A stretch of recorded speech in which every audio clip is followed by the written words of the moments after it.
प्यारे बच्चों, जैसा कि कल के अंक में हम लोगों ने पढ़ा था कि अगर किसी धारावाही चालक को किसी अन्य चुंबक के पास रखा जाए तो उस पर एक बल कार्य करने लगता है और उस बल का परिमाण, उसकी दिशा ज्ञात करने के लिए फ्लेमिंग के बाएं हाथ के नियमों का अध्ययन हम लोगों ने किया था। आज इसी सिद्धांत पर आधारित हम लोग एक महत्वपूर्ण युक्ति यानी डिवाइस या मशीन का अध्ययन करेंगे जिसे हम लोग विद्युत मोटर कहते हैं।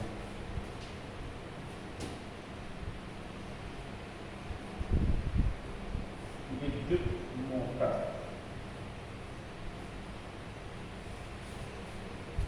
इलेक्ट्रिक मोटर, विद्युत मोटर। तो जैसा कि हम जानते हैं कि उसमें विद्युत धारा डाली जाती है और वह घूमने लगता है और उससे हम अपना कार्य संपादित करते हैं। तो इसका सामान्य काम यह है कि यह एक ऐसी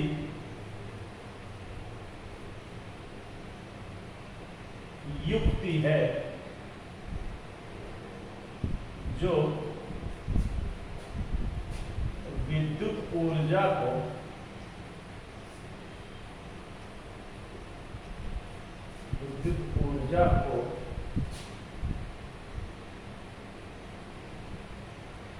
गतिज ऊर्जा में बदलता है, गतिज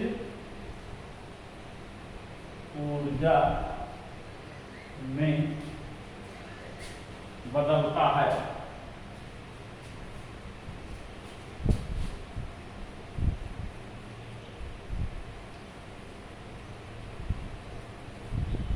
गतिज ऊर्जा में बदलता है। अब हमें इसकी बनावट, संरचना कैसी होती है, क्या इसमें होता है, इसके विषय में हमें अध्ययन करना है। तो और सिद्धांत में क्या होता है कि सिद्धांत देख लेते हैं।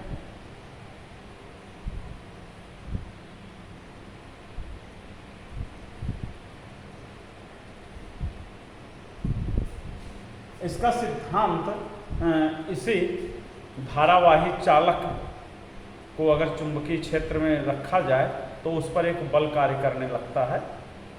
इसी के आधार पर ही हम देखते हैं कि अगर किसी लूप को, वृत्ताकार छल्ले को, जो कि चालक पदार्थ का बना हुआ है, तार का, जैसा कि हम लोगों ने जाना था कि अगर किसी तार को वृत्त के रूप में मोड़ दिया जाए तब उसमें धारा प्रवाहित की जाए तो उसका जो है चुंबकीय क्षेत्र बन जाता है। और जब इस लूप को किसी दूसरे चुंबकीय क्षेत्र में रखा जाता है तो वह जो है दो बल इस पे कार्य करने लगते हैं, एक अपोजिट दिशा में और दूसरा जो है उस दिशा में। तो दोनों एक दूसरे के बराबर परंतु विपरीत दिशा में होते हैं, परिणाम स्वरूप वो जो है लूप को घुमा देते हैं। तो इसको हम लोग इसी सिद्धांत को कहते हैं कि यदि किसी धारावाही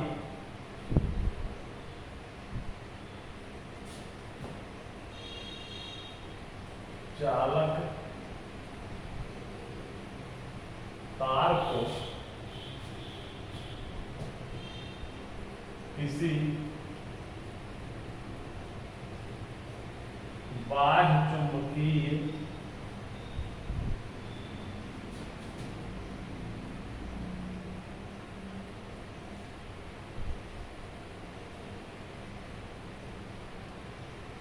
क्षेत्र में रखा जाए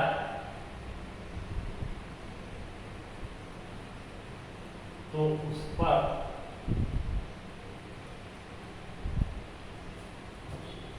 बल कार्य करता है, बल कार्य करने लगता है।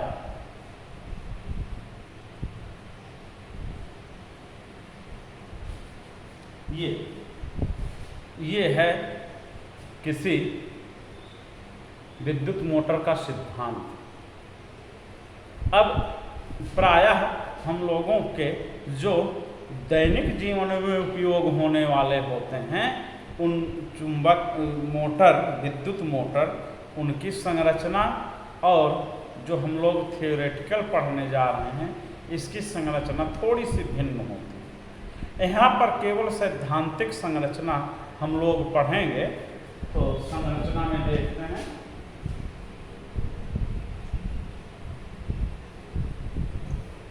संरचना यानी बनावट। इसकी बनावट कैसे होती है कि ये जो है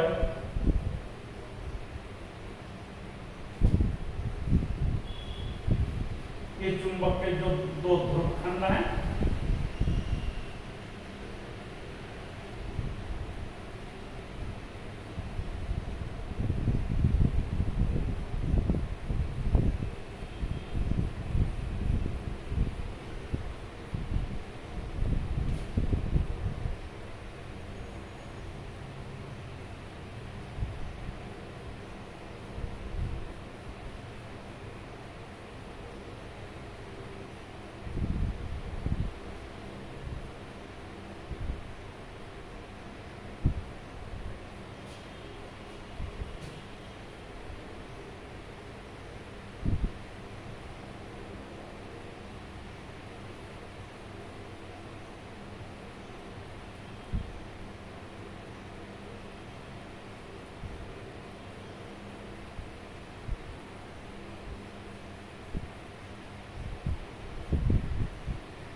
ये है क्षेत्र चुंबक,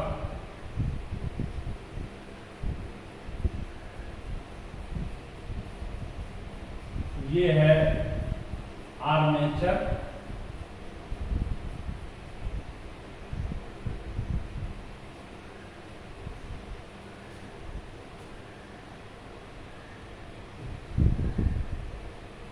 ये है विभक्त वलय,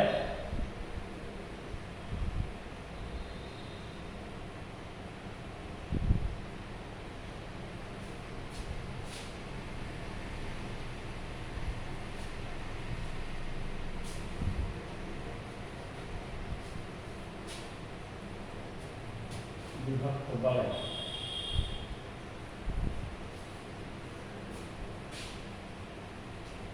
और ये है धुरादंड।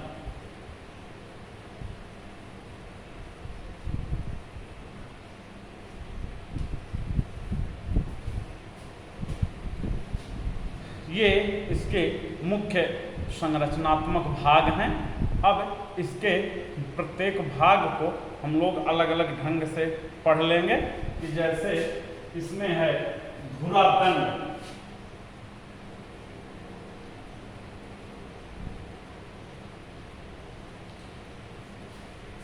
तो विद्युत मोटर का धुरादंड वह भाग होता है एक्सल, जिससे मोटर जब घूमता है उस पर एक पुल्ली लगी होती है।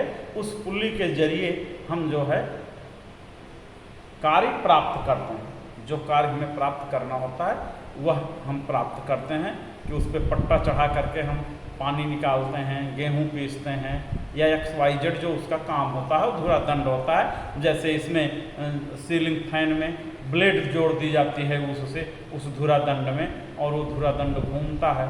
तो ये स्थिति है इसमें। तो यहाँ पर हम लोगों को ये देखना है कि धुरादंड जो होता है मोटर का, वह स्टील या मोटे लोहे का ऐसा दंड होता है जिसकी सहायता से हम मोटर द्वारा कार्य को प्राप्त करते हैं। अब दूसरा और महत्वपूर्ण भाग है क्षेत्र चुंबक।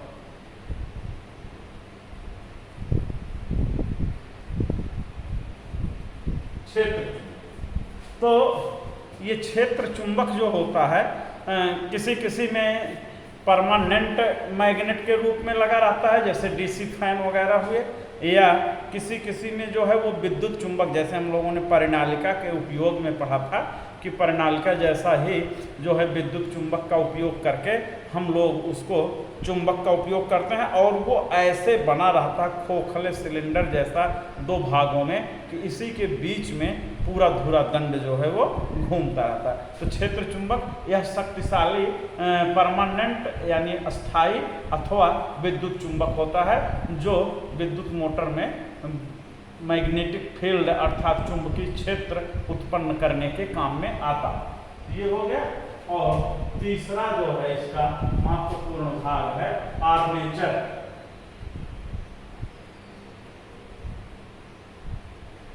आर्मेचर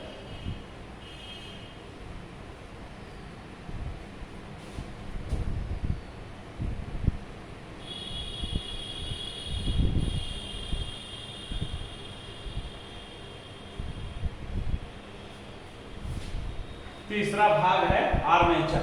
तो आर्मेचर होता क्या है कि लोहे के नर्म कोर पर यानी पतली पतली लेमिनेटेड पत्ती रहती हैं, वे रखी रहती हैं, और इस पर जो है पृथक्कृत यानी इंसुलेटेड तांबे के तारों को लपेट करके कुंडली जैसा बनाया जाता है, और इस कुंडली को उस चुंबक के बीच में रखा जाता है, और पूरा दंड जो है उस आर्मेचर से जुड़ा होता है।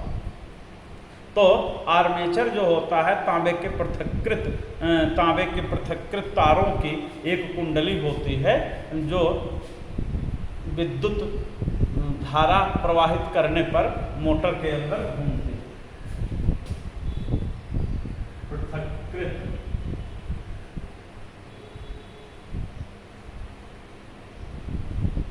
तांबे के तार की कुंडली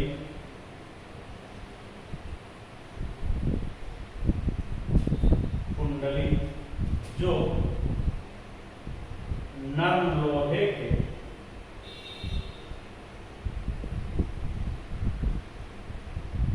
क्रोड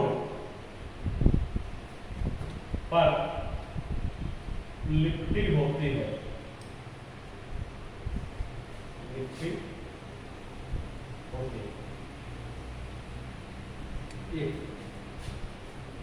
नर्म लोहे के क्रोड पर लिपटी होती है। नर्म लोहे का क्रोड ऐसा इसलिए लेते हैं ताकि यह चुंबकीय क्षेत्र में तेजी के साथ आकर्षित होता है। चौथा पॉइंट, अब ध्यान में आर्मेचर से ही धुरा दंड जुड़ा होता है आगे पीछे दोनों। ये पूरा यहाँ से लेकर के यहाँ तक ये पूरा धुरा दंड ही है। जब इसमें हम विद्युत धारा प्रवाहित करते हैं तो इस प्रकार ये ऐसे होते हुए ऐसे आप ये विभक्त बल कुंडली के जो दोनों तार होते हैं, चौथा पॉइंट है विभक्त वलय।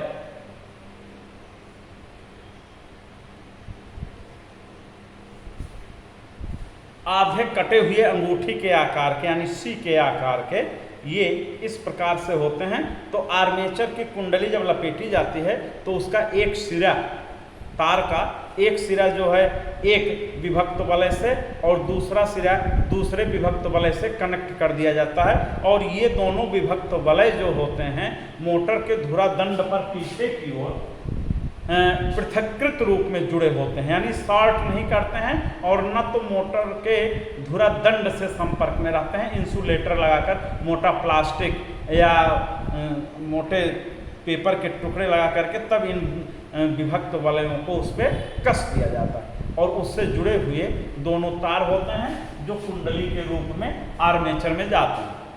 तो ये होता है विभक्त वलय। ये कॉपर का हो सकता है या पीतल का हो सकता है विभक्त वलय, ताकि विद्युत धारा का सुचालक हो। तो ये विभक्त वलय का काम हो गया। और उसके बाद पांचवा जो चीज है वो है ब्रश। ये दो ब्रश लगे होते हैं,